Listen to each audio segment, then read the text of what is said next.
Ya, teman-teman semua, selamat malam. Bian, Mbak Baby, dan teman-teman Mindful Egg. Terima kasih sudah memberikan kesempatannya untuk bisa sharing yang kalau saya tuh kalau sharing berarti saya belajar kembali. Dan Betul. ketika saya membawakan ini, maka saya belajar 7 hari 7 malam. Luar biasa yang Mbak bikin slide-nya juga belajar ya itu ya. Belajar gitu karena banyak hal yang ternyata membuat saya wow gitu ya. Jadi apa yang saya pikir saya tahu, ternyata saya tidak tahu apa-apa. Betul, betul, betul. Jadi So, kepo nih sama bahasannya. iya, saya izinkan saya untuk share materinya ya, Bian. Silakan Mbak. Baik.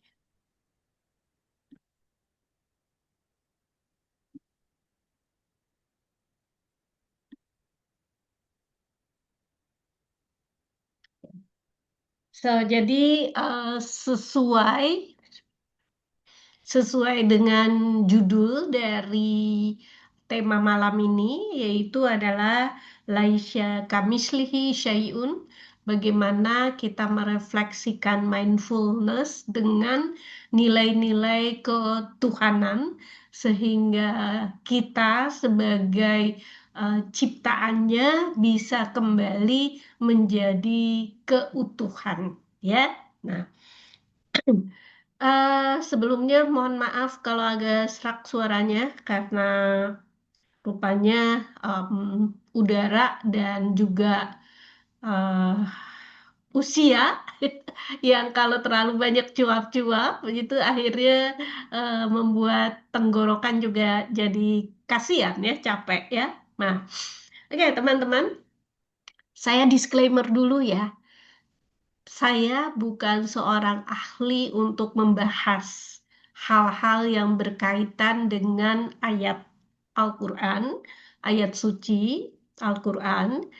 Untuk itu, saya pun masih belajar. Hmm, untuk itu, di dalam hal ini, apa yang saya pahami mungkin cuma 0,00001. Jadi, tolong kita nanti sama-sama saling belajar dan saling berdiskusi, ya.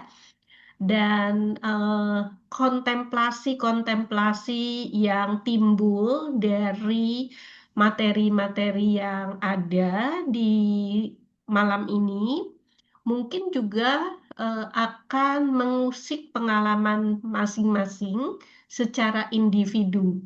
Dan tentunya ini akan punya pengalaman yang berbeda-beda.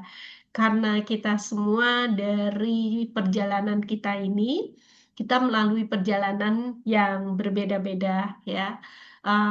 Backgroundnya kita berbeda-beda, tetapi yang kita sama-sama inginkan, sama-sama menuju ke sebuah keutuhan. Jadi tujuan kita semua sama, tapi perjalanannya kita mungkin akan berbeda-beda, ya.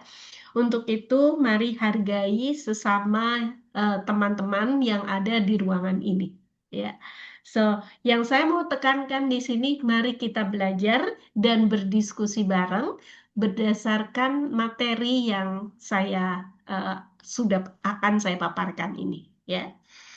Oke, jadi ketika ada surat atau ayat laisa kamislihi syai'un, tadi Bian juga udah sampaikan, maka ayat ini tidak berhenti sebetulnya di situ.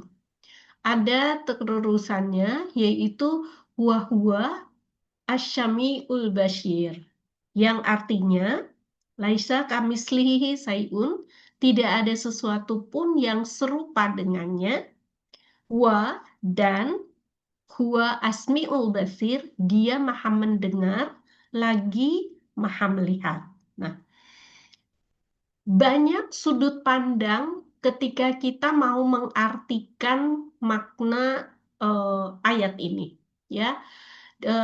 bisa melihatnya itu dari sudut pandang bahasa, dari sudut pandang pemahaman bahasa arti di balik bahasa tersebut. Kemudian ada juga yang bisa melihat bahwa bagaimana bahasa ini terangkum menjadi sebuah intisari. Nah, jadi tidak ada yang benar dan tidak ada yang salah, tergantung dari sudut pandang mana kita mau mengartikan ayat ini. Nah, khusus untuk ayat di malam ini, mari kita sama-sama melihat korelasinya dari sudut pandang latihan-latihan mindfulness, ya.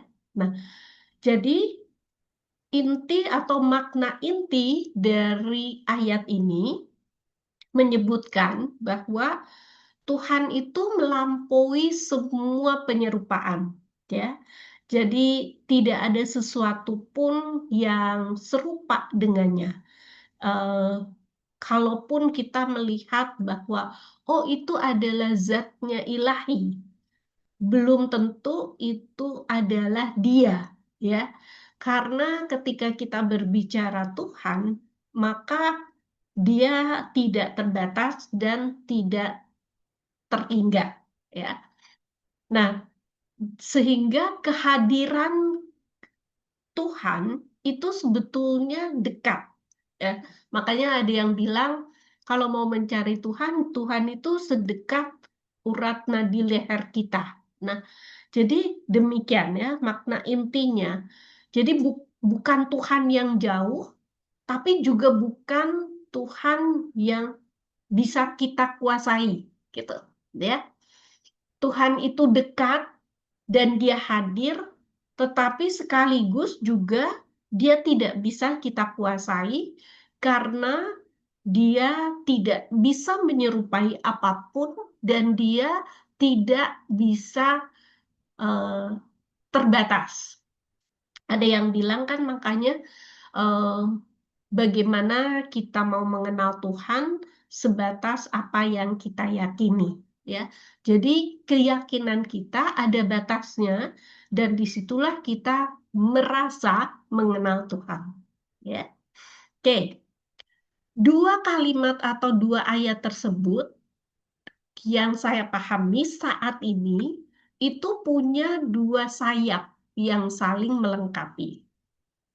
Yang pertama, kalimat pertama itu adalah kalimat tanzih, kesadaran akan keterbatasan pikiran kita, ya.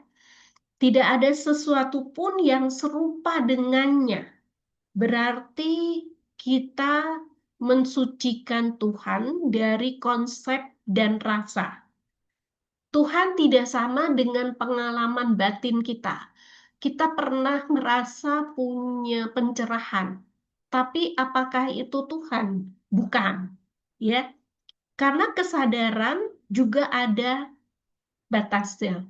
Keterbatasan itu terbatas dari segi pikiran, perasaan, ya.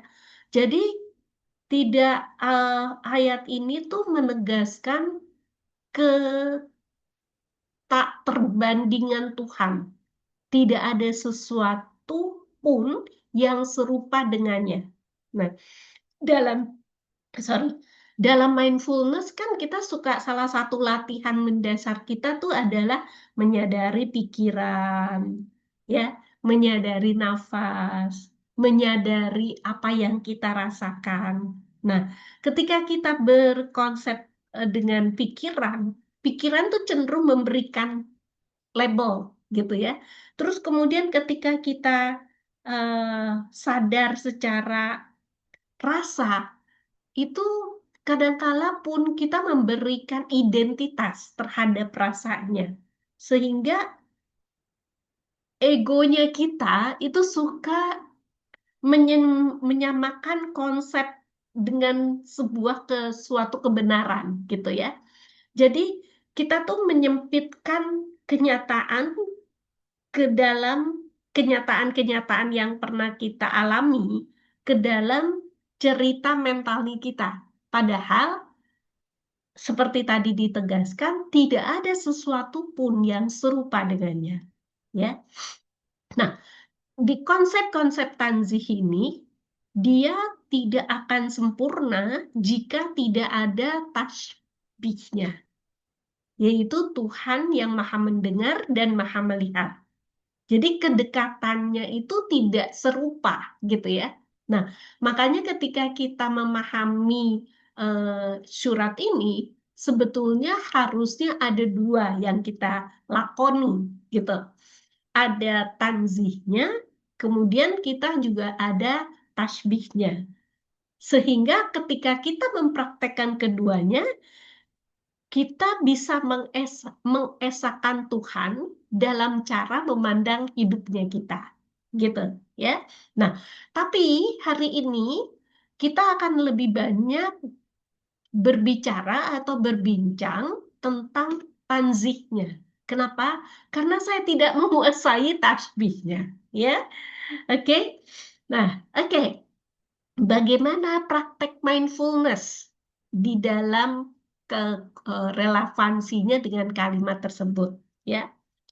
Sedikit elaborasi, laisya tidak ada kamislihi yang menyerupainya syai'un, sesuatu pun.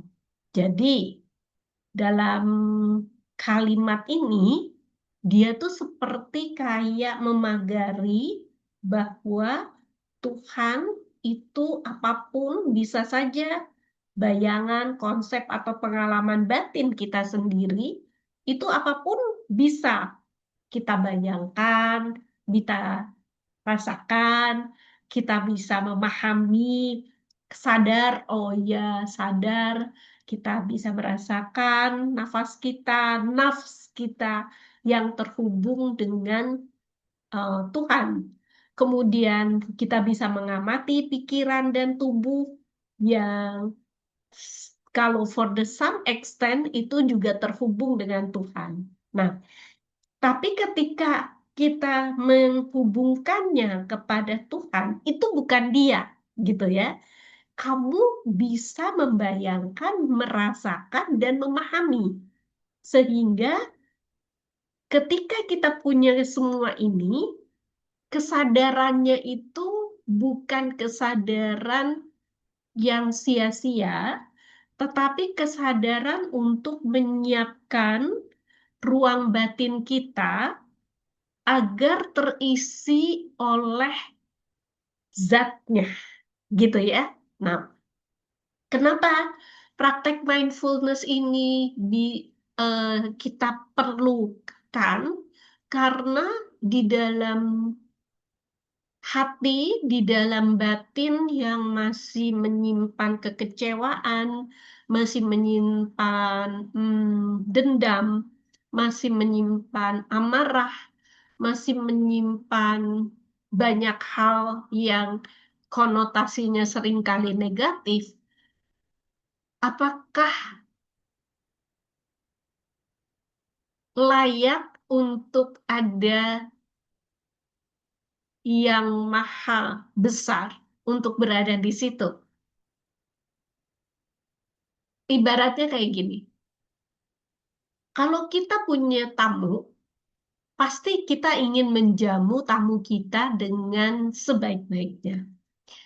Nggak usah muluk-muluk mau disediakan, disajikan apa, tapi paling enggak kita itu menyiapkan ruangan, ya.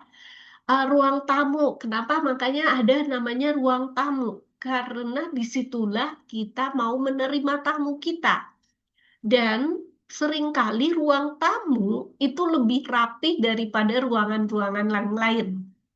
Kalau Anda punya anak, Anda boleh bilang sama anak Anda, oke, bilang sama Anda, kamu boleh main di ruangan keluarga, di ruang makan, berantakin nggak apa-apa. Tapi jangan berantakin di ruangan tamu, gitu. Karena apa?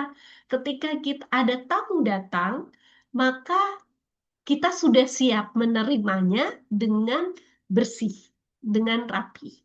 Nah, demikian juga Praktek-praktek mindfulness atau latihan-latihan kesadaran ini dipakai untuk menyiapkan hati kita agar ketika rasa-rasa bertemu dengan Tuhan itu adanya di ruang hati. Nah, kita apakah mungkin mau menerima yang namanya tamu ini adalah Tuhan di ruang hati yang masih kotor atau masih berantakan? Kan enggak ya? Nah, maka disitulah kita perlu praktek latihan kesadaran. Kesadaran-kesadaran seperti apa? Kesadaran yang simple deh, nafas. Kesadaran bernafas. Kenapa? Nafas ini adalah jembatan kita untuk mengintegrasikan badan, energi, batin, dan ruh kita. Ya, jadi tanpa nafas yang selaras, makanya kita akan cenderung tidak bisa merasakan kehadiran Tuhan. Ya, nah, kenapa mengamati pikiran dan tubuh juga perlu? Karena di masa sekarang, pikiran dan tubuh kita ini, pikiran dulu ya, sudah sangat sibuk. Bagaimana kita bisa menerima tamu besar jika pikiran kita sibuk? Jika pikiran kita bukan tertuju kepada tamu besar kita, bagaimana tubuh kita mau menerima tamu jika tubuh kita masih sakit-sakit? Nah, disitulah kita perlu mempraktekkan mindfulness, latihan kesadaran. Dan biasanya ketika kita punya praktek yang dua ini, kesadaran nafas, mengamati pikiran dan tubuh, disitulah gerbang hening biasanya tercipta. Hening inilah gerbang menuju sebuah kesadaran yang lebih dalam dari bukan hanya mengamati pikiran dan nafas saja, tetapi di dalam keheningan inilah maka kita bisa merasakan, baru bisa ya, merasakan kehadirannya. Tapi dia itu rasa itu bukannya gitu ya. Rasa bukan dia, tetapi baru kehadirannya gitu. Oke. Nah, ini pun latihan praktek mindfulness ini adalah sebagai bentuk cinta kasih kepada diri kita, self love. Kalau di dalam bahasa sufistik, kita ini adalah kekasih yang sedang mencari sang kekasih. Jadi, bagaimana kita mau disebut sebagai kekasih kalau kita tidak mencintai dirinya kita? Kita bagaimana bisa bertemu dengan sang kekasih kalau kita tidak bisa mencintai diri kita sendiri? Nah, untuk itu, maka kenapa praktek mindfulness ini kalau betul-betul kita praktekkan dalam bentuk nggak usah terlalu sering, nggak usah terlalu panjang, tapi sangat sering, maka disitulah koneksi-koneksi, gerbang-gerbang menuju kesadaran dan terhubung dengan dia, terhubung dengan sang kekasih akan mulai terasa. Ya, oke. Nah, jadi teman-teman, relasi dengan mindfulness itu adalah kesadaran akan keterbatasan pikiran kita. Jadi, oke, pikiran kita ini pasti ada batasnya, sehingga kita tidak, istilahnya tidak songong gitu ya, bahwa, oh, saya sudah mengalami pencerahan, karena pencerahan ini adalah kesadaran atas sebuah pikiran. Tapi pikiran juga adalah punya keterbatasan. Nah, ketika saya melihat cahaya, saya bersaksi melihat cahaya. Tapi apakah cahaya itu Tuhan? Belum tentu. Karena kesadaran yang murni, yang sebagai saksi, kalau pada saat dia betul-betul menyaksikan, maka sudah tidak ada lagi yang namanya saya merasa, saya melihat, saya memahami. Para sufi itu makin dia merasakan, makin dia diam, makin dia hening. Karena ada keterbatasan di dalam diksinya ketika dia merasakan, memahami, dan mengalami. Gitu. Hmm, ada sebuah kitab Masnawi Maknawi yang ditulis oleh Jalaluddin Rumi. Itu ada 6 jilid yang dia tulis. Itu berdasarkan mimpi dia satu malam. Nah, jadi dia bisa menuliskan mimpi dia satu malam itu dalam 6 bab, 6 jilid, di mana terjemahannya, beberapa terjemahannya saya bacakan di acara kurma. Mohon maaf ya, bocoran dikit ya, Mindful Egg. Saya bacakan di acara kurma, kuliah Ramadan bersama Mindful Egg ya. Di situ betapa Jalaluddin Rumi mengalami sebuah mimpi yang sangat luar biasa. Mimpi itu juga adalah sebuah praktek kesadaran ya. Karena mimpi itu, di dalam mimpi dia mengakses batin bawah sadarnya, tapi di dalam ketika dia mau menuangkan makna-makna mimpinya, itu eh, dia menuliskannya sampai 6 jilid ya. Nah, jadi kalau misalkan sekarang kita mau apa ya,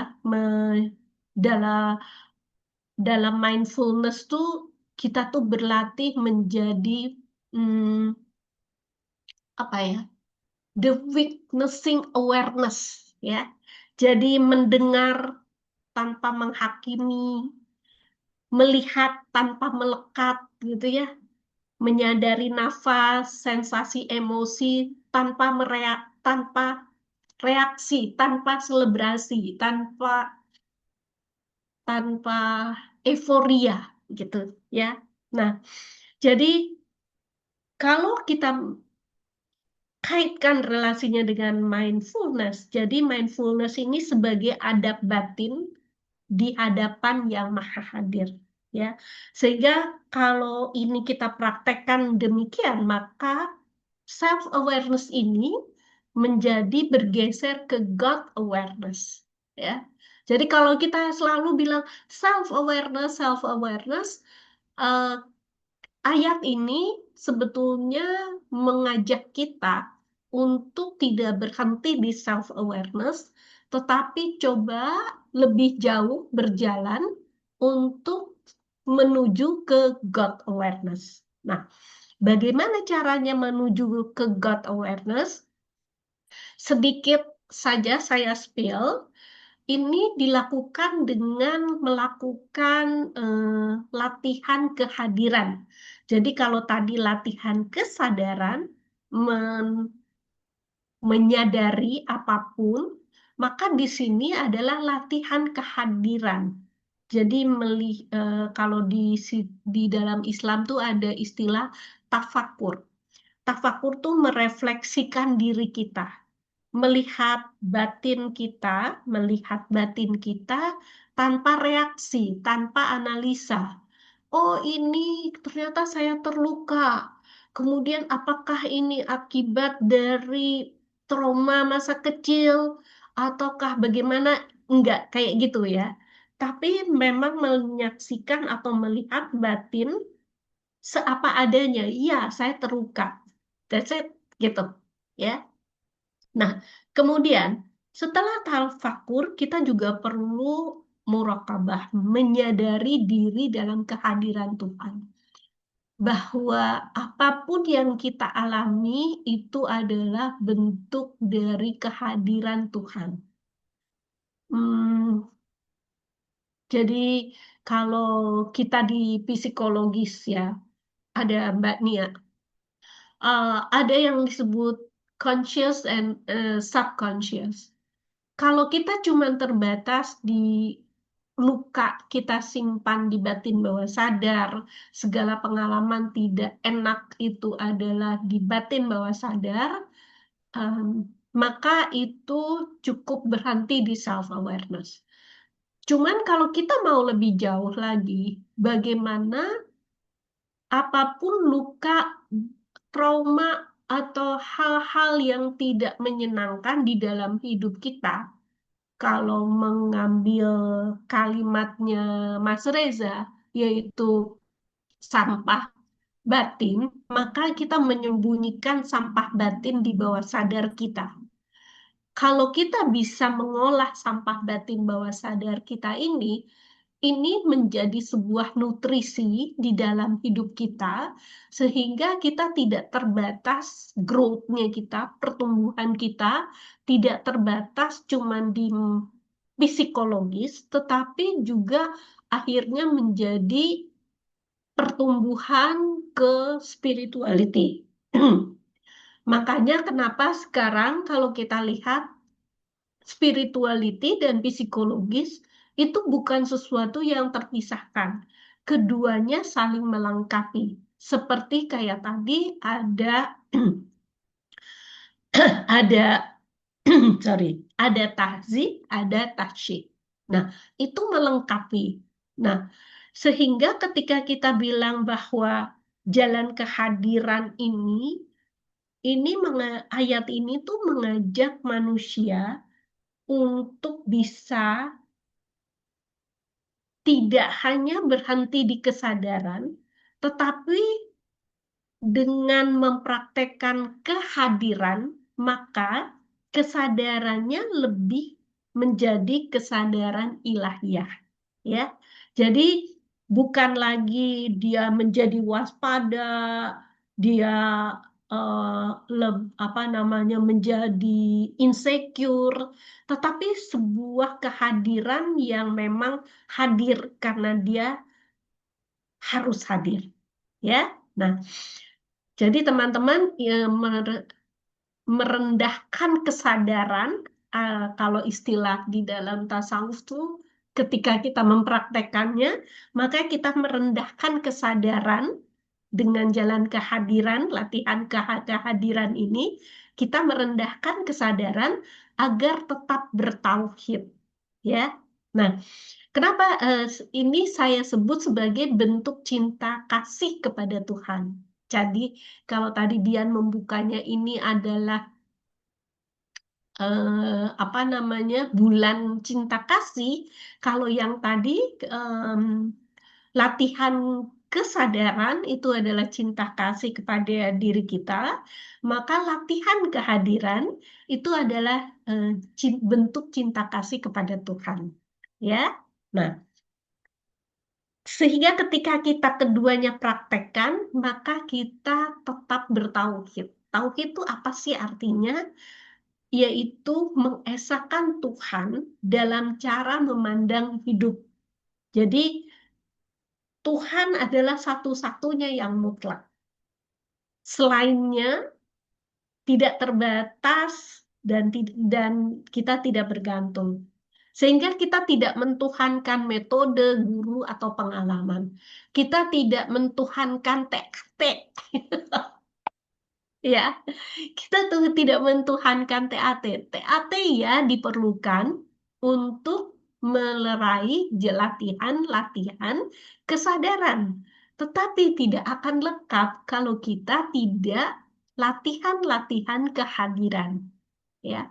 Nah, Kita tidak mentuhankan juga guru, ya. Bahkan kita tidak mentuhankan pengalaman-pengalaman kita akan berketuhanan. Nah,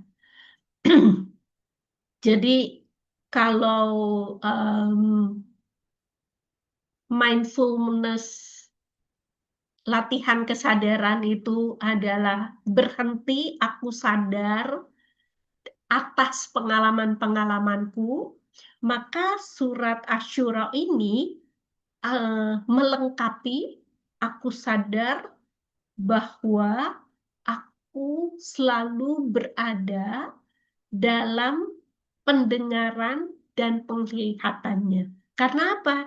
Kita melakukan latihan-latihan kehadiran gitu. Ya. Jadi bagaimana nih kita mengintegrasikannya gitu.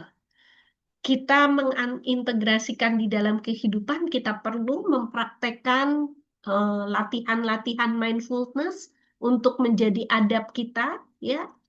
Kemudian kita perlu menghadirkan tauhid sebagai jiwa di dalam kehidupannya kita.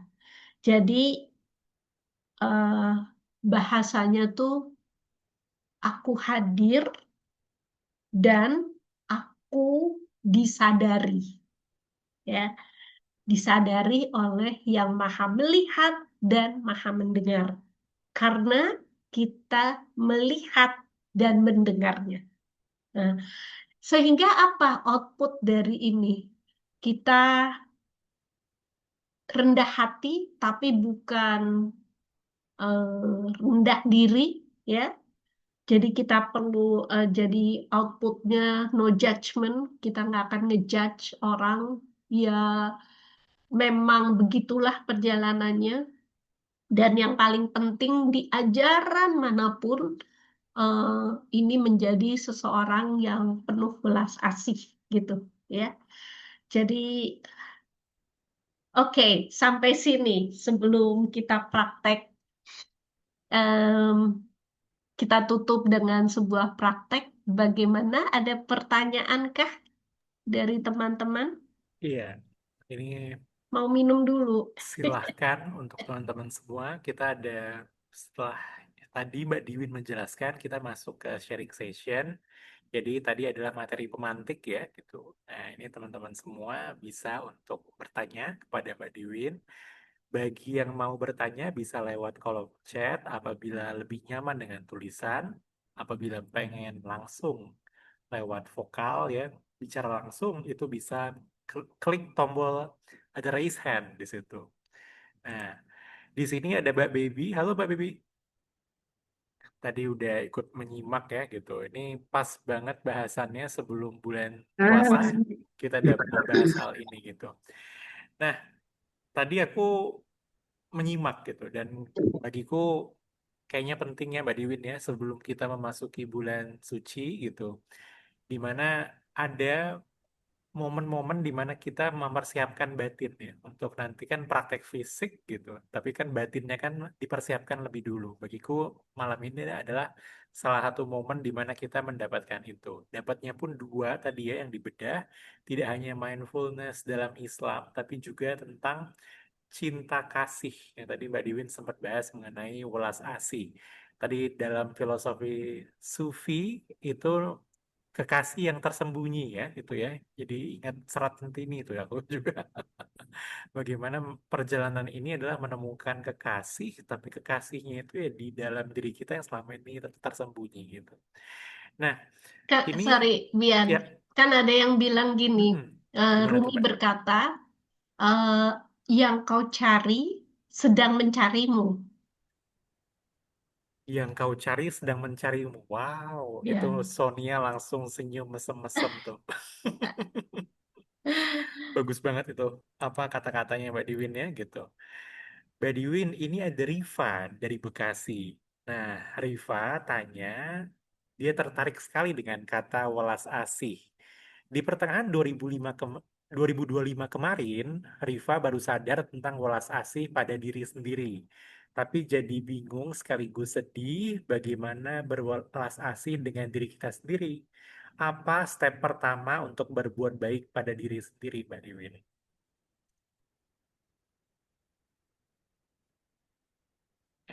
Mbak Diwin, Oke, mute. Nah, kita mari samakan dulu tentang welas asih gitu ya. Welas asih itu adalah kan bahasa Indonesianya adalah cinta kasih, ya kan?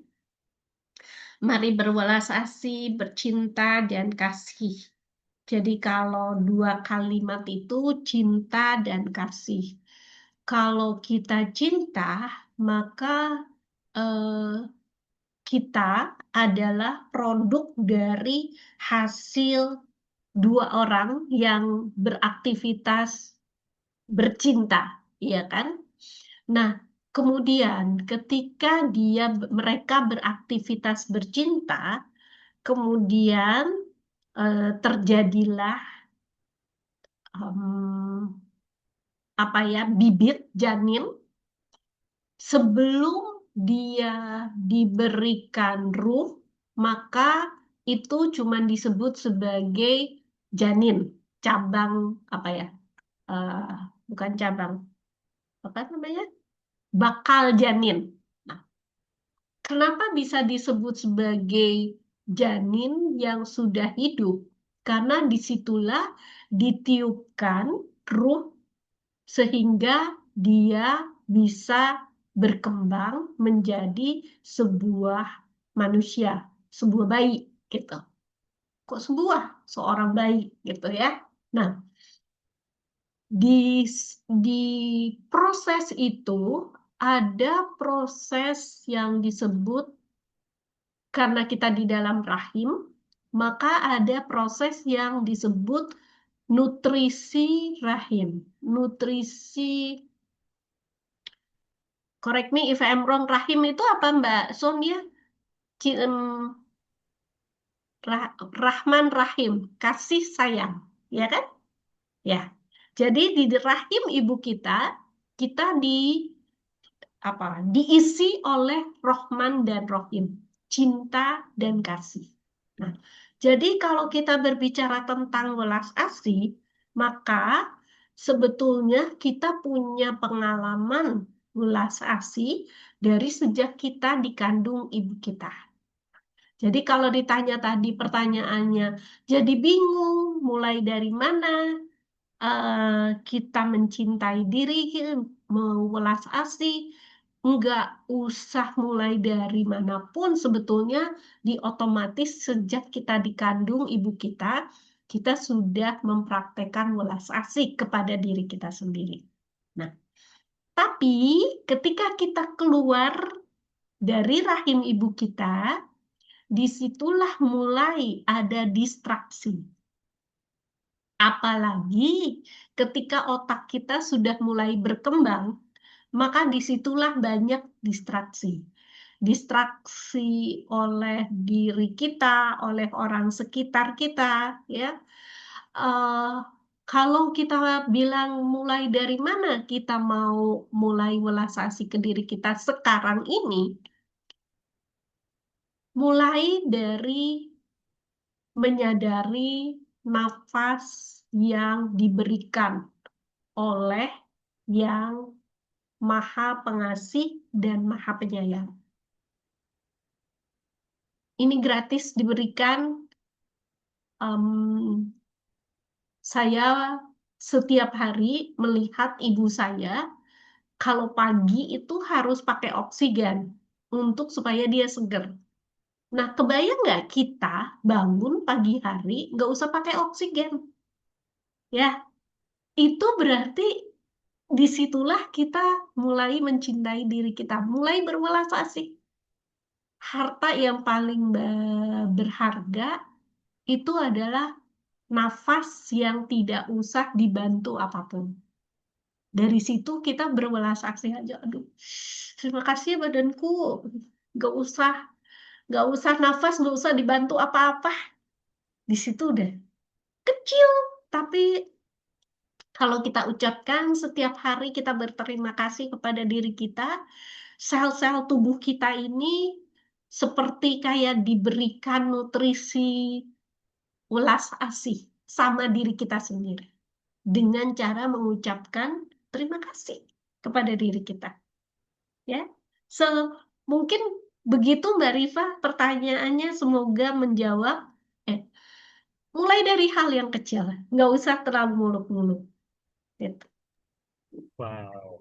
Thank you Mbak Diwin. Jadi Ya, berulas asih biasanya erat kaitannya dengan kita ke orang lain ya gitu ya. Memberikan bantuan, berdonasi dan lain sebagainya. Tapi ini nggak taunya tentang di dalam pun kita udah punya ya. ya, Sejak di rahim, bakal rahim ya tadi ya Mbak ya, istilahnya ya gitu. ya.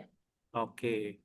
Mbak ini ada Karin nih. Dia mau on cam dan unmute untuk bertanya. Silakan Karin. Silakan Karin.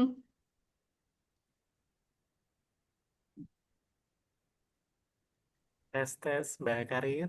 Udah. Ah, ah. Nggak ada suaranya ya. Suaranya nggak kedengar. Ah, ah. Oh, ini masuk nggak? Nah ini masuk. Nah, Silakan. Kebetulan masuk pakai itu ya. Oke, aku mau bertanya ke Mbak Diwin nih. Tadi kan Mbak Diwin bilang kalau dari latihan kesadaran dan kehadiran tadi itu akhirnya kita bisa merasa rendah hati, nggak judging gitu sama orang lain ataupun diri sendiri. Terus kalau misalnya ketika kita udah menyadari diri sendiri, misalnya aku udah belajar healing di mana-mana, udah tahu tentang kesadaran, udah tahu tentang ini dan itu. Tapi beberapa hari ini, ya beberapa hari belakang tuh ngerasa aku sering judging orang lain walaupun judgingnya itu di dalam hati gitu. Kadang ngerasa kayak ah pas judging, ih kok dia gitu-gitu sih. Tapi habis itu, kok aku ngomong kayak gitu ya? Gitu. Itu sebenarnya tubuh tuh lagi ngasih sinyal apa gitu. Padahal kita tahu nih teorinya gimana. Cuman kok masih kayak gitu gitu. iya.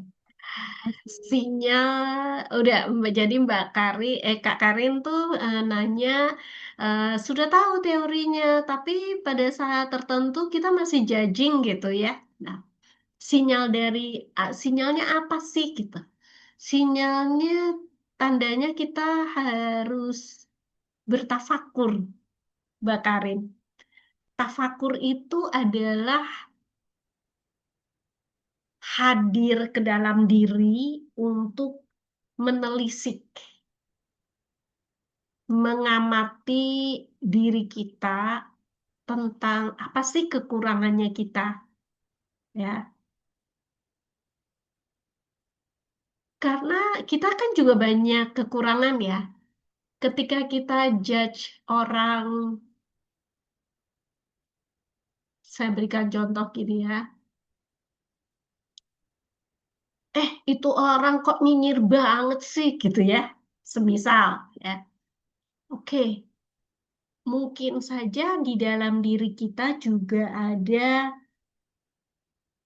kenyinyiran yang tidak kita bisa salurkan, kita tahan karena nyinyir dibilangnya tidak baik. Oke, nyinyir memang tidak baik, tetapi jika dia tidak diberikan panggung oleh kita, maka dia akan tantrum untuk nyinyirin orang. Akibatnya adalah salah satunya adalah kita judging orang.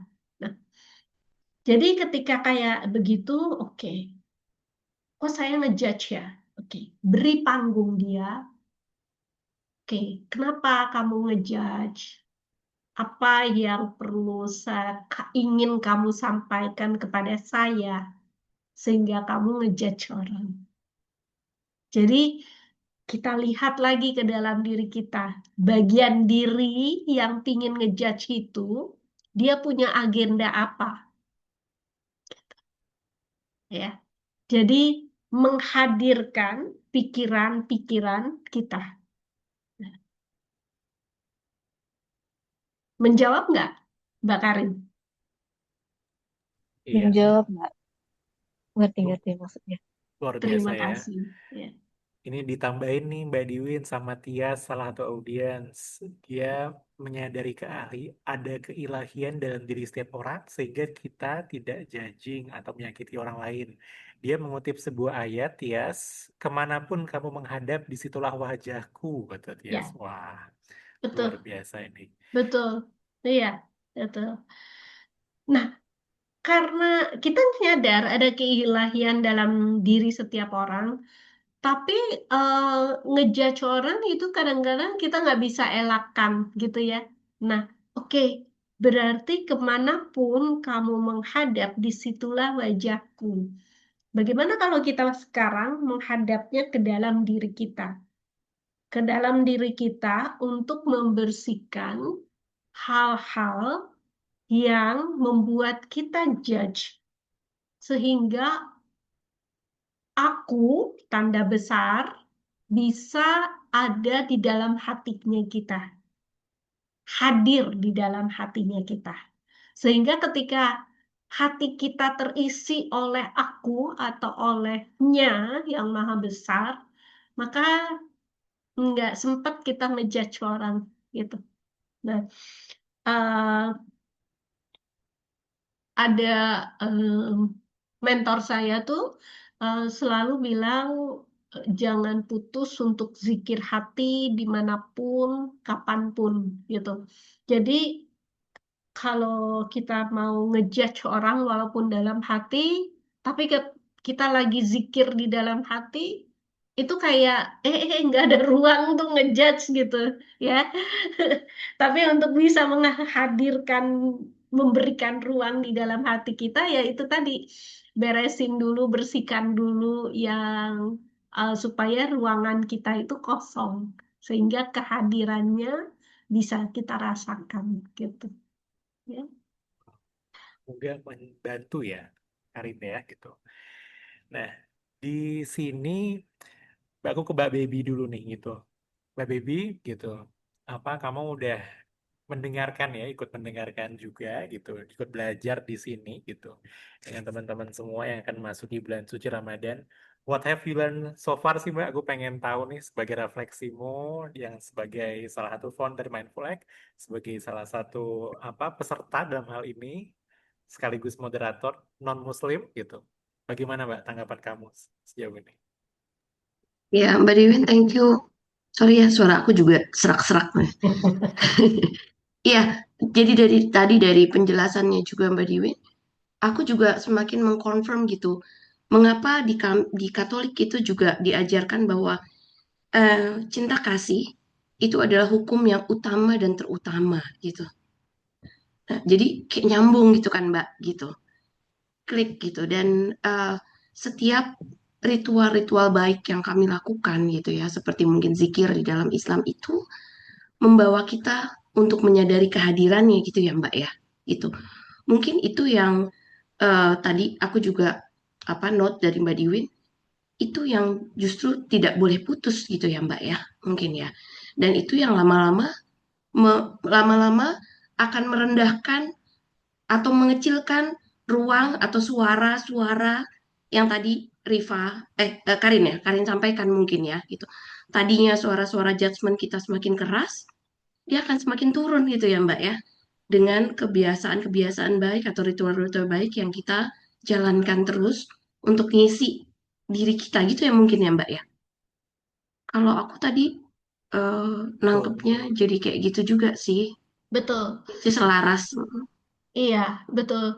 Doa dari agama manapun, Mbak Baby, itu adalah tentang cinta kasih. Ya. Itu yang pertama. Terus yang kedua, energi doa itu oke. Kita kita ngelihatnya gini.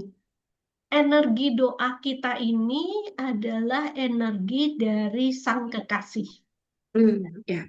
Jadi kalau kita berdoa dalam bentuk apapun, bahkan ketika kita meniatkan ini, kalimat-kalimat ini adalah doanya saya, maka yang terjadi adalah energinya bersinergi dengan Allah, dengan Tuhan, dengan apapun yang membuat matahari bersinar, bulan, Mm-mm. bintang bersinar, Mm-mm. dan tumbuh-tumbuhan bermekaran. Iya, ya, Ya, agree. Ya, ya, gitu Bi, agree. Iya, iya. Wah, itu makin dalam lagi nih maknanya gitu. Nah, Mbak Diwin, ini ada, aku tadi udah ada raise hand juga, itu ada Rahmi ya, I will go to you after this. Ini sebelumnya ada yang nanya lewat chat, ini ada namanya Al Ikhlas. Terima kasih udah bertanya, Al Ikhlas tanya, Mbak Diwin, saya penasaran bagaimana cara untuk membersihkan sampah batin yang ternyata sangat berpengaruh pada psikologi kita juga dan bisa meningkatkan spiritualitas kita. oke. Baik, yang saya sekarang ini kuasai, kalau untuk membersihkan sampah batin, saya pakai namanya sebuah teknik namanya TAT. Tapas Acupressure Technique itu adalah salah satu yang biasanya saya pakai untuk membersihkan sampah batin bawah sadar. Cuman teman-teman gini, pada akhirnya metode apapun kalau tidak kita latih, maka metode sekedar metode, ya. Ingat tadi bahwa pada akhirnya kita tidak mentuhankan metode, pengalaman, atau bahkan kita tidak mentuhankan sampah batin bawah sadarnya kita.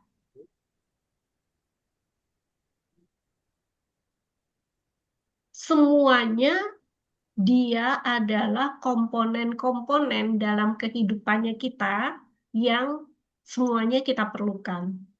Psikologi, ruang ranah psikologi, sampah batin bawah sadar yang terhubung dengan ranah-ranah psikologi, punya banyak cara untuk dibersihkan.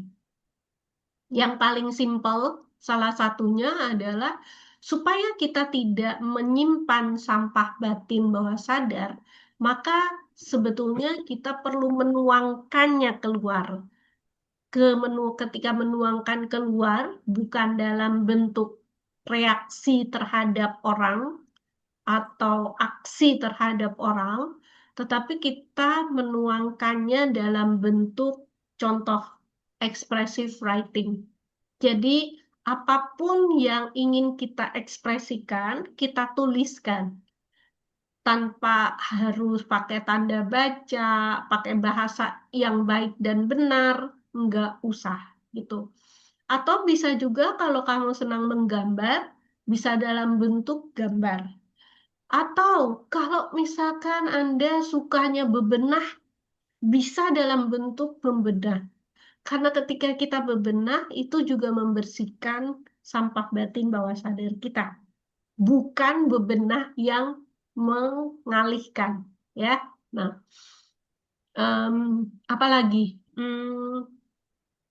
berjalan, ya, berjalan itu juga membersihkan sampah batin bawah sadar. Tapi berjalan dengan penuh kesadaran, ya. Jadi latihan-latihan kesadaran itu tujuannya adalah untuk membersihkan sampah batin bawah sadar. Konon banyak yang bilang sampah batin bawah sadar kita itu kalau dibilang bawah sadar dari 100% batin kita, batin sadar kita itu maksimal 10%. Jadi sisanya 90% itu batin bawah sadar. Jadi mungkin tugas kita sepanjang hidup adalah bersih-bersih batin bawah sadar kita. Ya, jadi jangan lelah. Boleh boleh berhenti, tapi go move again. Gitu. Ya. Betul, betul. Jadi ingat satu temen, Mbak Diwin, dia psikolog, tiap kali habis sesi dengerin klien katanya, wudhu dia. Suka wudhu untuk bersih-bersih katanya. Unik juga ya Mbak Diwin ya. Ya, ya. Mbak Diwin ini ada Rahmi. Rahmi, hai Ada Rahmi. Rahmi, udah raise Terima hand. kasih sudah sabar menanti. Halo Mbak Diwin, salam Hai. kenal Rahmi dari Depok. Iya.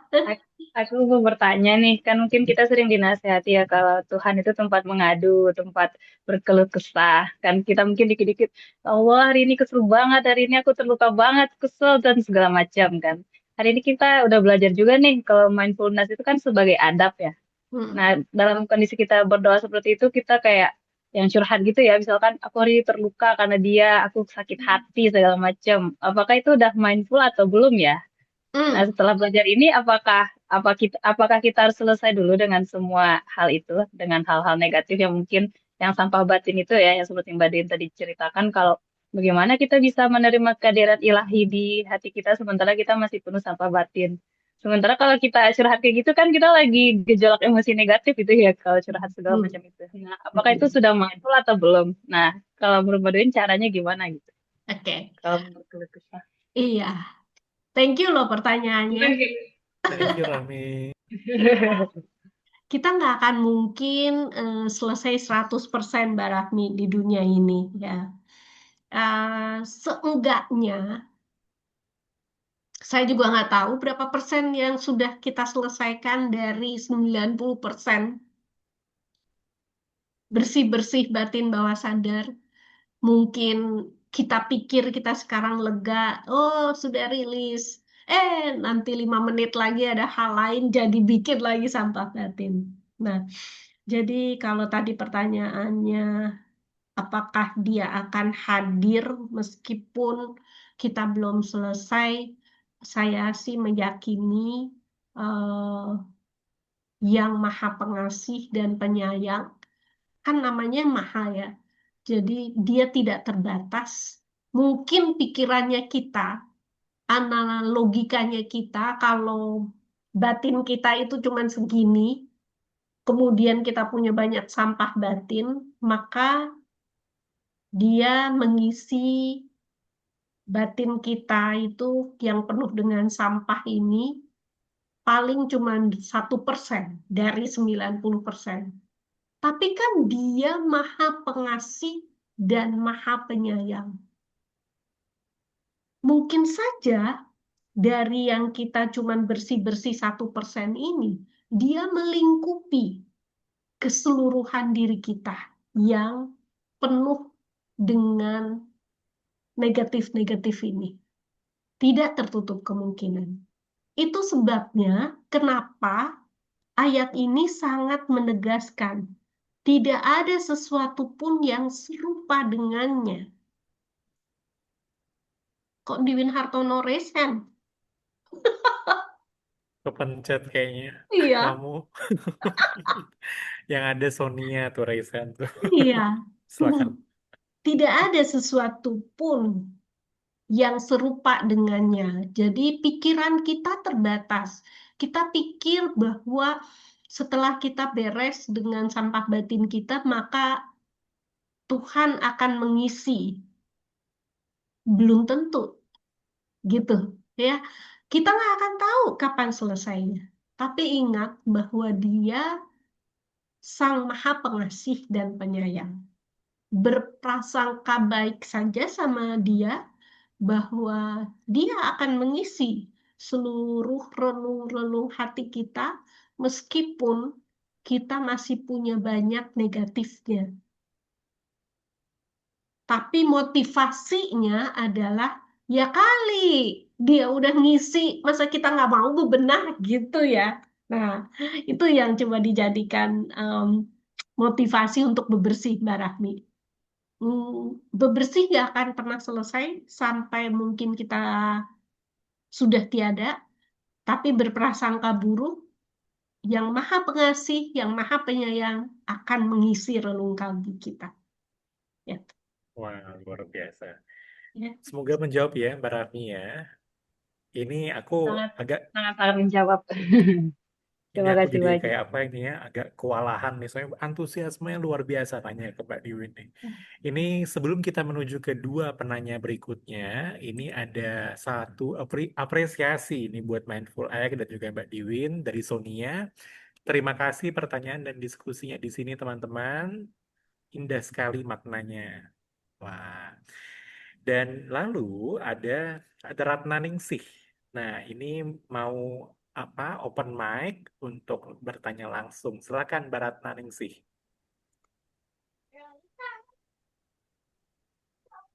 Iya. Terima kasih. Sebelumnya saya minta maaf karena tidak menyalakan It's apa okay. layar karena masih mendampingi bocil-bocil. Oke, di sini saya izin bertanya ya untuk Mbak Dewin. Karena saya ini kekepoannya itu sangat besar. Nggak boleh kayak gitu, bentar, Nak. Nggak apa-apa. Kekepoannya sangat besar. Jadi pernah saya tuh belajar dari agama lain gitu ya, seperti mantra-mantra dan doa. Saya saya coba cari tahu artinya dan sangat indah gitu. Nah, sehingga saya tuh tertarik untuk membaca doa itu karena memang indah ketika membacanya pun dengan penuh penghayatan dan rasa gitu. Apakah saya sebagai Muslim itu ketika saya menggunakan itu untuk berdoa, apakah itu bagaimana menurut Mbak Win gitu? Ah, Ketika oke. kalau ya mungkin itu saja. Terima Iya, kasih. baik. Kan namanya mantra itu adalah doa juga ya. Dan tentunya dibikin dengan intensi, dengan niatan, dengan dari agama manapun, dibikin atau dibuat pada saat itu dengan niatan untuk siapapun yang membacanya akan mengalami atau merasakan keindahan. Nah, tadi waktu Mbak Ratna Ningsih sampaikan, ada satu yang saya highlight. Saya membacanya dengan penuh penghayatan dan rasa. Nah, jadi yang membedakan di situ adalah penghayatan dan rasanya, ya. Doa, mantra semua sama, tetapi yang membedakan kitanya. Ketika kita membaca, apakah kita menghayati, apakah kita bisa merasakan energi dari kata-kata itu. Nah, ini adalah tentang bagaimana keterbukaan hati kita untuk menghayati dan merasakannya. Jadi perbedaannya bukan dari agama, doa dari agama yang mana, tetapi perbedaannya dari diri kita yang mau menghayati dan mau merasakan. Gitu, ya. Wah, Apakah itu tidak apa-apa, Mbak? Saya saya nggak tahu apakah apa-apa. Tapi selama dirimu merasakan dan menghayati dan itu works buatmu, itu sudah lebih dari cukup gitu, ya. Gitu. wah, jadi ingat nih Mbak Diwin kadang suka doa makan, tapi cuma kumat kamit, asal pengen cepet, jadinya Iya, kayak cuma nggak dapat apa-apa ya, tapi sekali momen aku coba selami maknanya, sangat dalam, itu berasa jadi kayak bergetar tuh ininya tuh. iya, Mm-mm. betul. Pentingnya itu ya. Eh, ada ada lagu yang aduh saya lupa siapa gitu, yang this food is the food, yang kayak gitu tuh ya.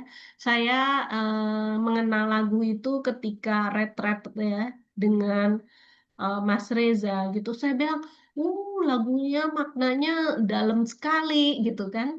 Terus udah gitu Mas Reza bilang gini, Mbak Diwin tahu doa tahu doa sebelum makan nggak? Tahu.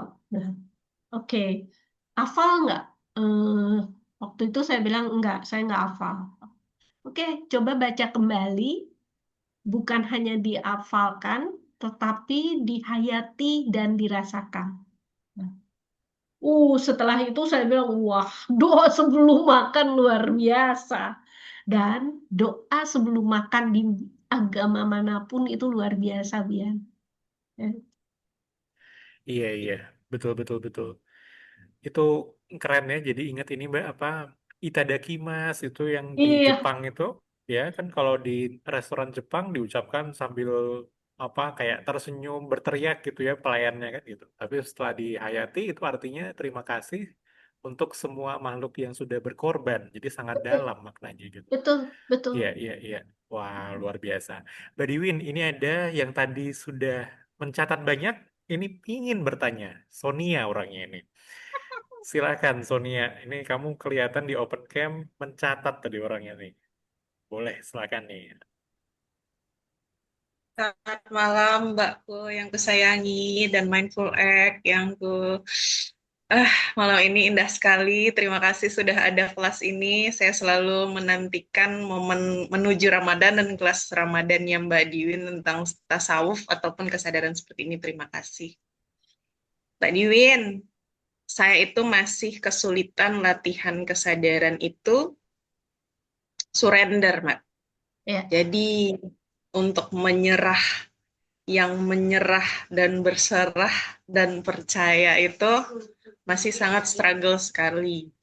Menyadari apa yang dirasa, mengamati diri, belajar tekun ya, terampil sih belum Mbak. Lalu hadir, merasakan keberhadiran tuh kalau sudah soal Tuhan rasanya haru, besar gitu ya. Tapi masih dirasa nih Mbak, masih stuck dirasa aku tuh. Nah, bebersih, belajar juga masih tekun bebersih, tapi itu menyerah ini loh Mbak, menyerah dan tidak tidak stuck di ikhtiarnya itu loh Mbak. Gimana ya caranya Mbak? Terima kasih. Ini jawaban agak nyebelin sih Mbak Nia. Jalanin aja Mbak.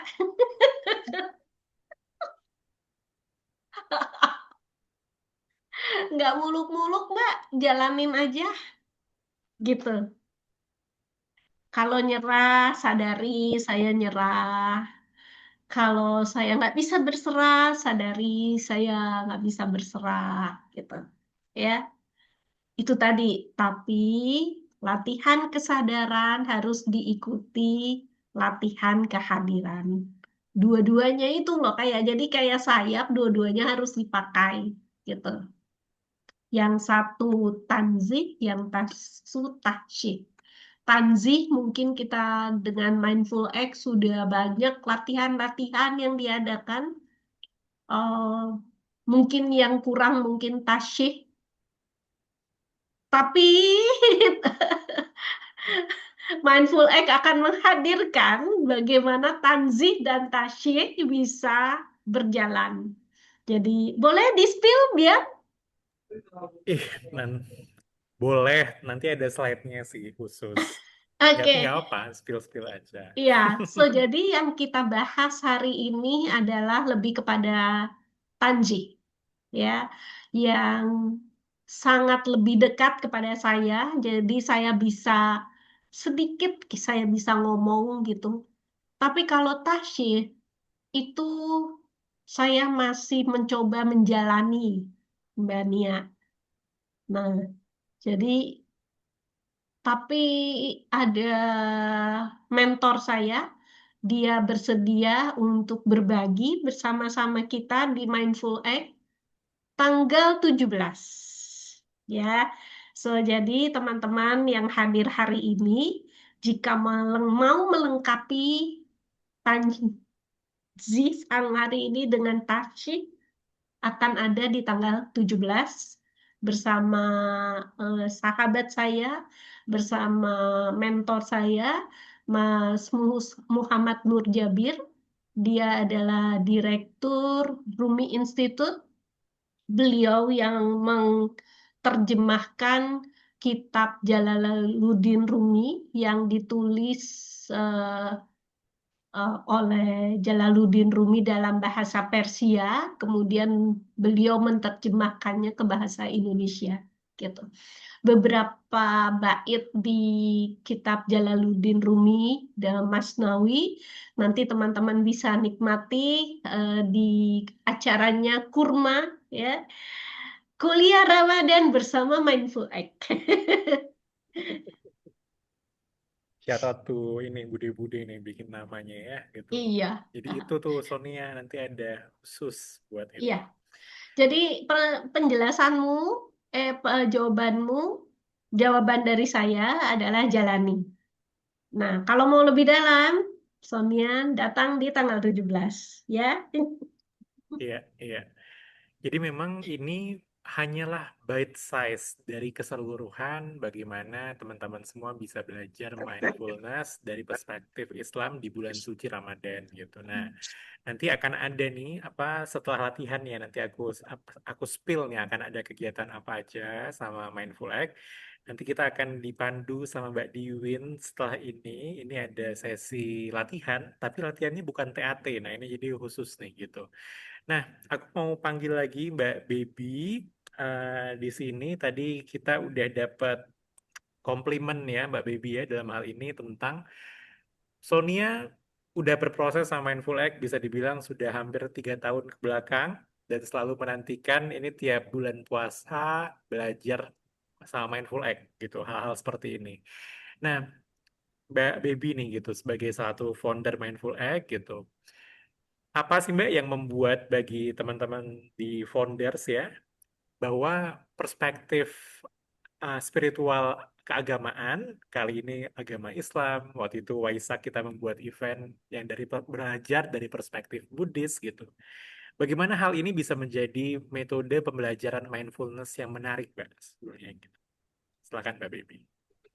Iya, kalau karena kita juga latihan kesadaran itu sebenarnya kita eh, bertemu dengan si apa keilahian itu ya Mbak ya.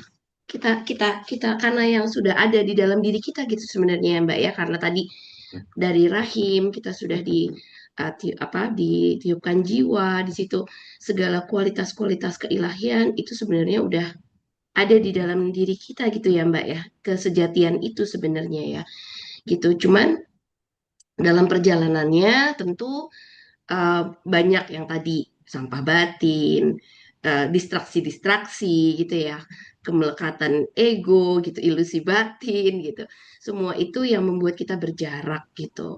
Dan memang tidak kita pungkiri juga bahwa latihan-latihan kesadaran itu juga erat dekat dengan uh, religi dan spiritualitas gitu ya Mbak ya gitu. Dan kita di Mindful tentu melihat itu sebagai sebuah keberagaman yang harus kita usung gitu ya gitu. Jadi dan semua hal yang seperti Mbak Diwin tadi bilang juga adalah baik adanya gitu. Jadi kita juga lebih mengutamakan silakan dirasakan kehadirannya lewat cara manapun gitu, karena setiap orang masing-masing tentu punya rasa itu sendiri dan jalan itu sendiri. Sampai di satu titik mungkin kita sudah tidak mempermasalahkan lagi jalan itu karena kita sudah sampai. Mungkin itu yang kita ya dari para founder itu mungkin melihatnya gitu. Jadi semua pintu, yuk kita lihat gitu, yuk kita rasakan, kita coba preferensi masing-masing untuk melakukannya, kita menghadirkan saja gitu sebenarnya tanpa judgement. Itu mungkin Love Bi. tadi nih dari Ya, Mbak Diwin buat Mindful Egg gitu. Thank you Mbak Baby udah thank menambahkan. you. Dan teman-teman jadi jangan kemana-mana. Setelah latihan nanti ada aku spill ya tentang kita mau ngapain aja selama bulan puasa nanti. Mbak Diwin silahkan kalau mau memandu untuk kita praktek. Semua pertanyaannya sudah terjawab ya tadi. Baik. So, teman-teman, untuk menutup perjumpaan kita, sebelum betul-betul nanti kita tutup, mari kita em, melakukan meditasi atau latihan berkesadaran dalam pendengaran dan penglihatan, ya. Silakan ambil posisi yang nyaman, biarkan tubuh duduk ditopang sepenuhnya. Oke, kita akan berlatih tidak lama. Sekarang silahkan Anda pejamkan mata, tarik nafas perlahan, kemudian hembuskan dengan lembut.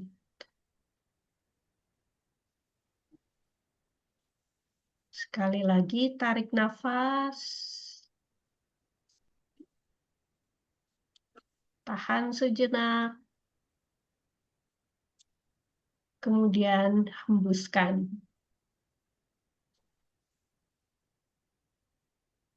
Tidak ada yang perlu dicapai, tidak ada yang perlu diperbaiki, cukup hadir saja di momen ini.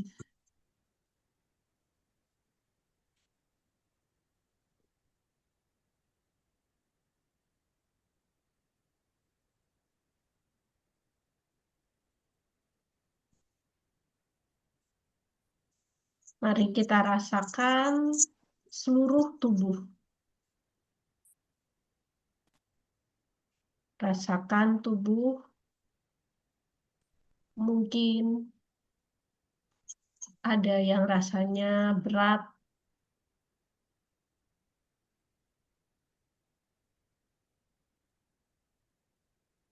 biarkan bahu turun, lembutkan dahi, tidak perlu berpikir, cukup mendengarkan.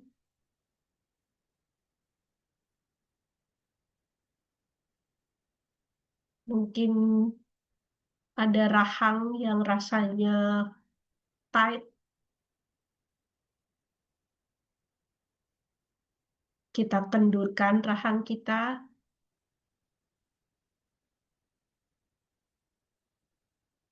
Jika ada pikiran yang lalu lalang,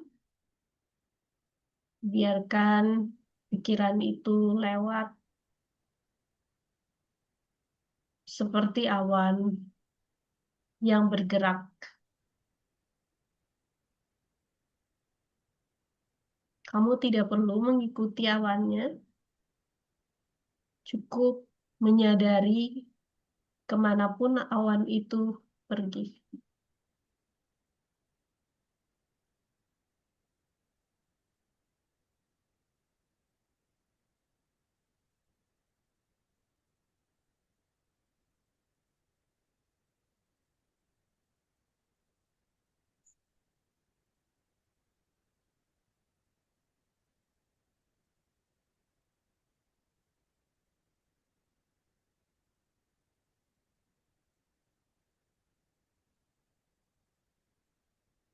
Teman-teman bisa mengucapkan pelan di hatimu, tidak ada sesuatu pun yang serupa dengannya. Rasakan maknanya, apa yang muncul.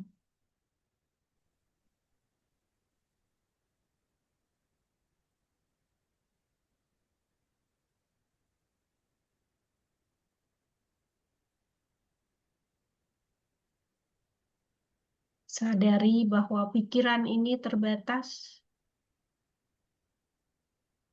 Makna ini tidak sempurna.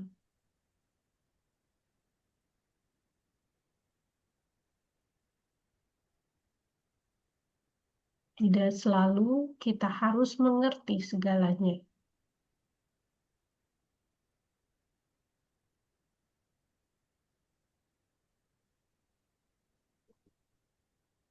Sekarang arahkan perhatian pada suara. Suara apapun yang terdekat saat ini.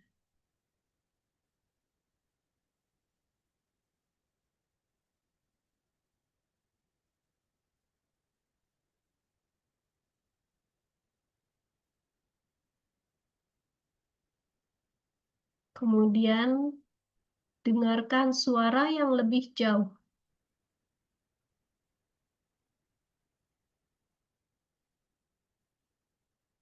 Dengarkan saja tanpa menamai, tanpa menilai. hanya mendengar.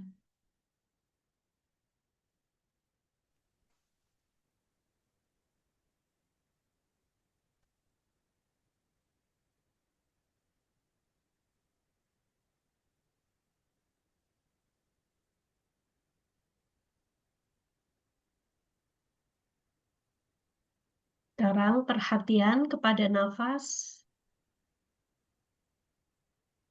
Rasakan nafas yang masuk, nafas yang keluar.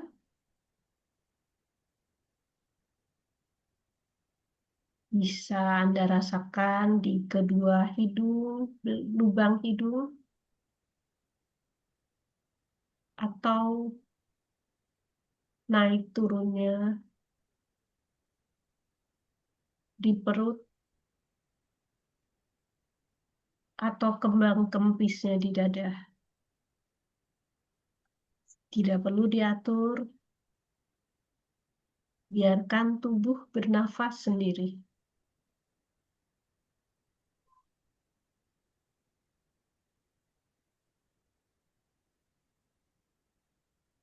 Rasakan jika ada sensasi yang bergerak lembut.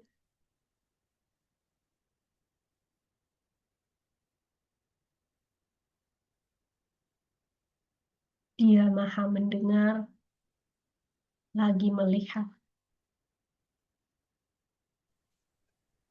Saat kamu mendengar, kamu didengar.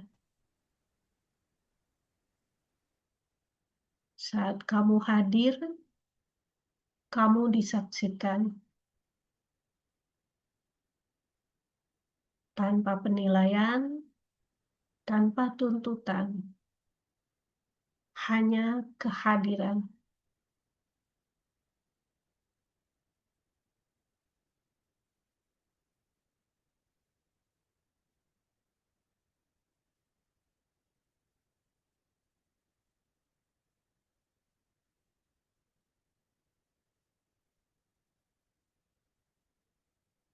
Sekarang perlahan sadari kembali tubuhmu. Tarik nafas lebih dalam, hembuskan.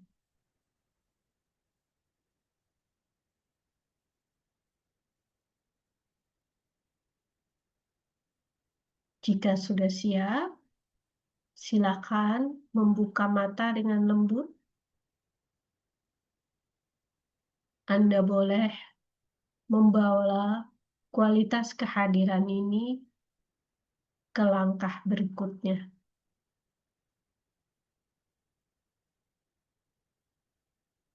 Kehadiran adalah bentuk paling halus dari penghambaan.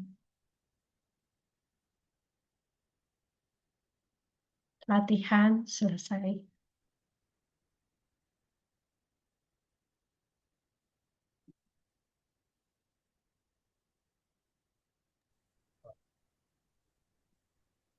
Oke.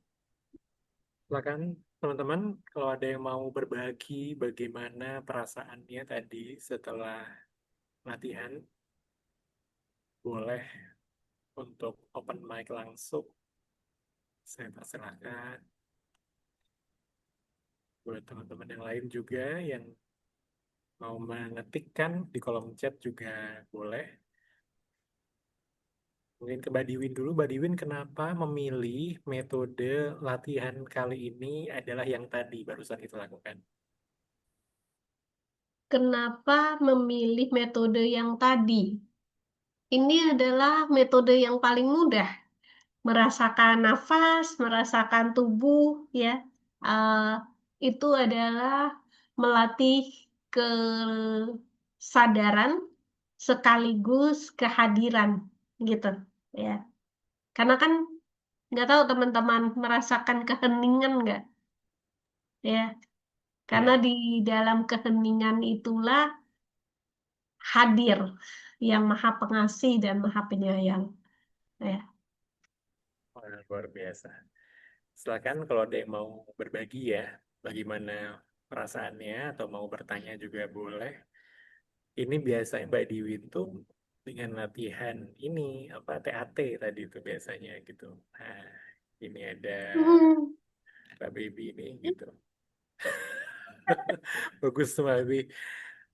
Kita boleh kehabisan kata-kata, tapi jangan kehabisan nafas, karena nafas adalah gerbang merasakan kehadirannya. That's very true.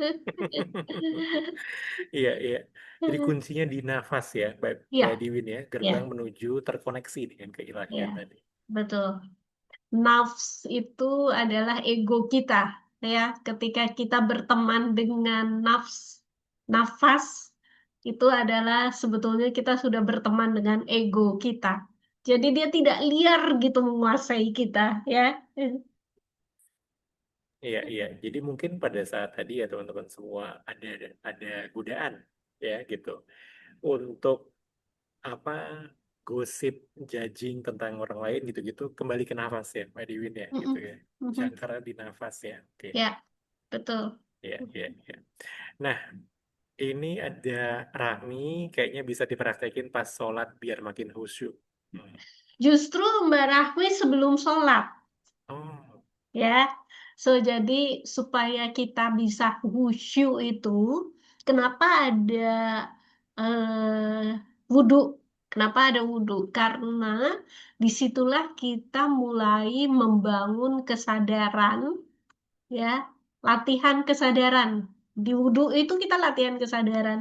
Mencuci tangan ini bukan hanya cuci tangan, tetapi oke, saya sadar saya punya tangan, saya sadar punya mata, saya sadar punya mulut, saya sadar punya telinga.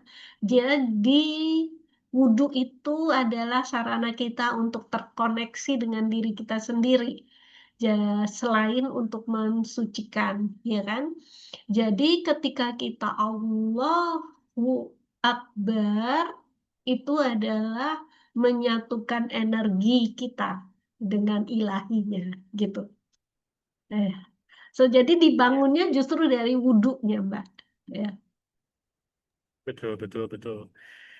Godaan juga ya Mbak Diwin ya di tengah kehidupan aktivitas ya gitu. Kadang aku ngerasain kalau lagi sholat di mall Mbak Diwin. Itu kan Uh, pengen buru-buru ya, udah ada to-do list. Kadang jadinya pengen cepat-cepat gitu, tapi nggak iya, kerasa khusyuk gitu. betul, betul. Oke.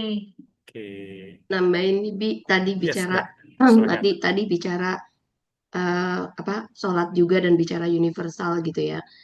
Eh, aku jadi juga menyadari, jadi justru pada saat di kantor gitu ya, teman-teman Muslim melakukan sholat 5 waktu, ya mungkin nggak sampai 5 waktu kalau di kantor ya, tapi itu juga buat yang lain, itu adalah alarm untuk berhenti. Jadi barang yang Muslim menunaikan sholatnya, yang non-Muslim, itulah saat kita untuk berjeda gitu, latihan gitu.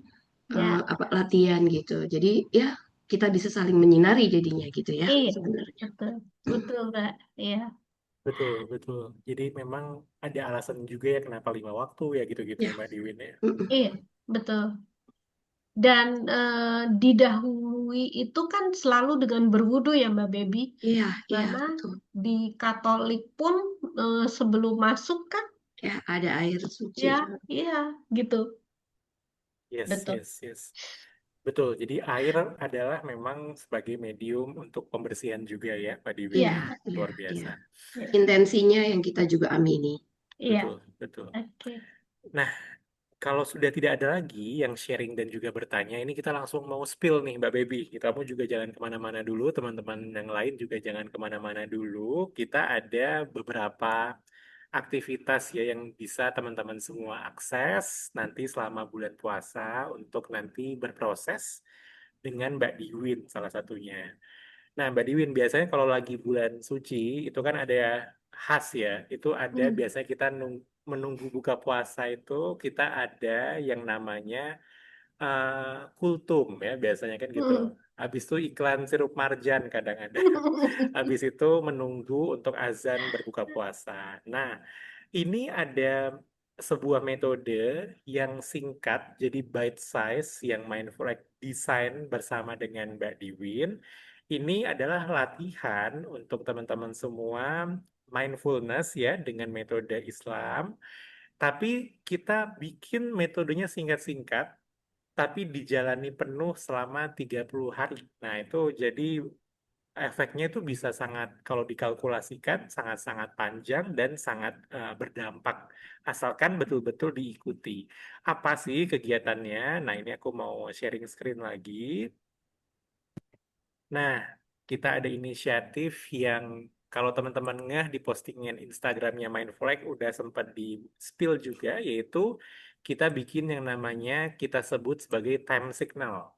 Time signal eksklusif selama bulan Ramadan dengan Mbak Diwin Hartono yang tadi namanya udah disebut oleh Mbak Diwin namanya Kurma, Kuliah Ramadan Mindful Egg.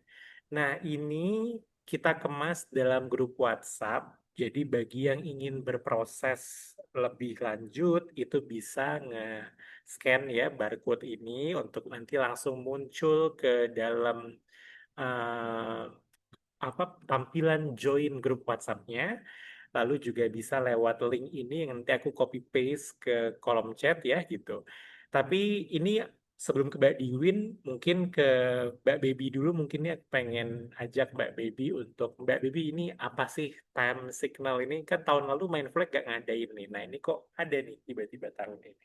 Iya, Silakan. karena intinya sebenarnya kita mau kita selalu berpikir bersama-sama gimana supaya kita tuh bisa saling mendukung gitu ya untuk berlatih. Karena kita tahu juga nggak mudah kita berlatih sendirian juga gitu ya, gitu. Jadi Iya. kita berada dalam satu grup yang semuanya punya intensi yang sama gitu. Terus kemudian kita berlatih secara intensif dan benar-benar memanfaatkan waktu Ramadan ini yang ditunggu-tunggu sama teman-teman Muslim semua.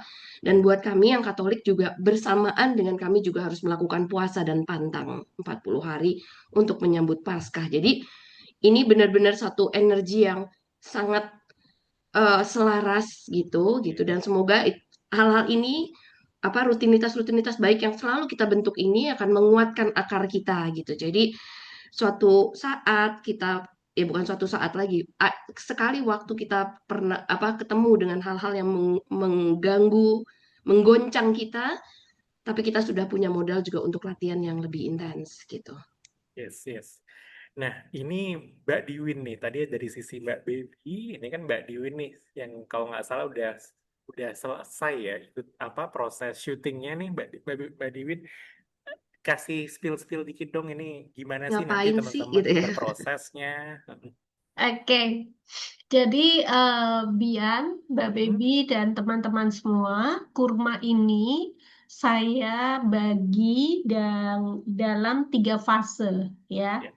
Jadi 10 hari pertama saya akan mencuplik dan mengulas beberapa kalimat, beberapa tulisan dari berbagai sumber yang mana di 10 hari pertama ini tujuannya itu adalah untuk menumbuhkan niat dan cinta ibadah, apapun ibadah di bulan Ramadan ya. Atau mungkin buat teman-teman yang beragama lain bisa juga meniatkan ini sebagai ibadah Paskah, ibadah puasa ya. Nah, kemudian kalau kita mau menjalaninya dengan tanpa beban, maka kita pun perlu melatih hati agar lebih lembut. Nah, supaya apa? Kita supaya membiasakan diri dengan biasanya kalau kita puasa tuh cenderung kita melambat ya. Jadi di 10 hari pertama ini ada ada ulasan dan latihan diakhiri oleh latihan yang tujuannya untuk supaya kita terbiasa dengan niatan, menumbuhkan niatan, mencintai ibadah, dan terbiasa dengan ritme yang melambat dan melembut. Ya. Kemudian 10 hari kedua ini memfokuskan diri kepada pembersihan diri. Pembersihan diri ini menghadapi apapun yang pernah kita alami, bisa berupa kesalahan atau mungkin bagian-bagian diri kita.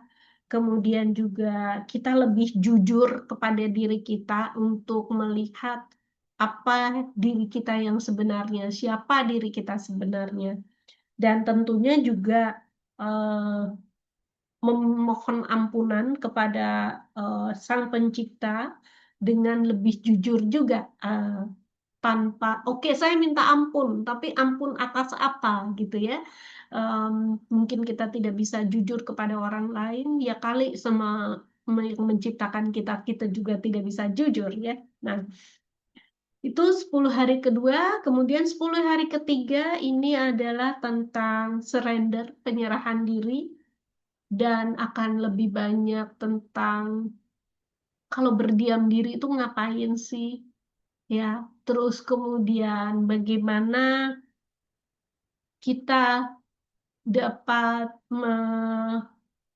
membebaskan jiwa kita dari kondisi batin yang senantiasa membakar diri kita, yang senantiasa akhirnya kita menghambakan diri kita kepada diri kita sendiri. Nah, di sini lebih banyak kita surrender, berserah, berserah secara aktif, bukan berserah secara menyerah, gitu.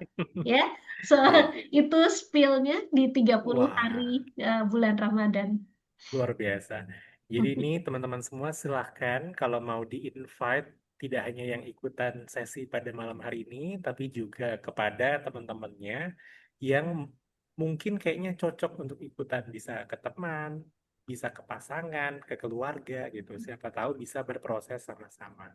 Nah, ini satu pengumuman pertama ya gitu. Nah, lalu ini juga yang tadi Mbak Diwin sempat spill tentang yang dia disebut tidak hanya tentang kita kan selalu bahas self-awareness, tapi juga ada yang tadi Mbak Diwin sebut sebagai God awareness. Nah, nanti akan ada sesi online dengan bintang tamu spesial di tanggal 17 Februari 2026 nanti, yaitu di hari Selasa ya, Selasa malam. Dan selain itu juga bagi yang teman-teman ingin berproses dengan lebih intens, ini ketemu offline nih sama Mbak Diwin. Ini di tanggal 6 sampai 8 Maret di BSP Farmstay Cigombong Sukabumi ada sesi 3 hari ya, 3 hari 2 malam yang dimana dipandu oleh Muhammad Nur Jabir, Direktur Umi Institute yang tadi sempat disebut oleh Mbak Diwin, dan juga selain itu juga ada Mbak Diwin tentunya. Dengan biaya sekian yang bisa teman-teman semua akses postingan ini di Instagramnya Mbak Diwin Hartono. Nah, ini tentang sosok yang nanti akan berbagi di sana. Mbak Diwin, silahkan kalau mau menambahkan, Mbak Diwin. Iya, so jadi teman-teman kan kalau tadi kita berbicara tentang konsep gitu, besok tanggal 17 kita juga berbicara tentang God awareness. Itu juga tentang konsep. Walaupun tadi kita sudah sempat untuk berlatih sedikit-sedikit gitu ya. Kemudian insya Allah di tanggal 17 juga Mas Nur akan menyampaikan latihannya apa sih gitu ya. Betul. Tetapi di edisi Ramadan, Dialog Kehidupan edisi Ramadan ini tanggal 6 sampai 8 kita akan berlatih secara lebih intensif di mana selama 72 jam, hampir 72 jam, 24 tambah 24, 48 jam, sorry. Iya. Selama 48 jam, Anda akan dipandu oleh Mas Nur dan saya untuk berlatih intensif bagaimana berlatih kesadaran dan berlatih kehadiran. Gitu. Betul, betul. postingannya masih hangat tuh, ada di bagian atas-atas Instagramnya Mbak Diwin. Jadi bagi yang ingin untuk mengakses bisa langsung menuju ke Instagramnya Mbak Diwin, teman-teman semua. Dan selain itu juga Mbak Diwin tuh juga punya kelas di mindfulek.com. Nah, kelas ini recorded yang dimana banyak topik menarik ya gitu. Dan di sini dari mulai yang gratis sampai juga dengan yang berbayar 50.000.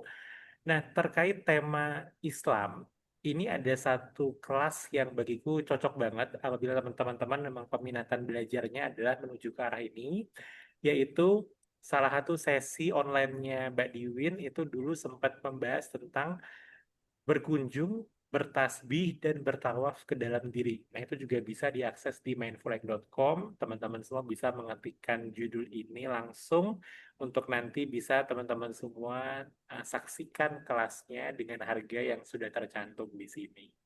Nah, acara Mindfulek lainnya di bulan puasa ini juga adalah siapa di sini yang punya gangguan GERD atau asam lambung. Nah, ini di hari ketiga puasa, insya Allah di tanggal 21 Februari 2026 mestinya. Ini ada sesi dengan Mas Nuryanto Adipuro. Dia adalah seorang guru pencak silat dan juga seorang praktisi mindfulness. Diadakan di jam 3 sore, jadi ngabuburit menjelang berbuka puasa. Ini banyak yang mungkin takut ya kalau penderita asam lambung itu mau puasa kan mestinya biasanya dikit-dikit makan, makannya nggak boleh telat.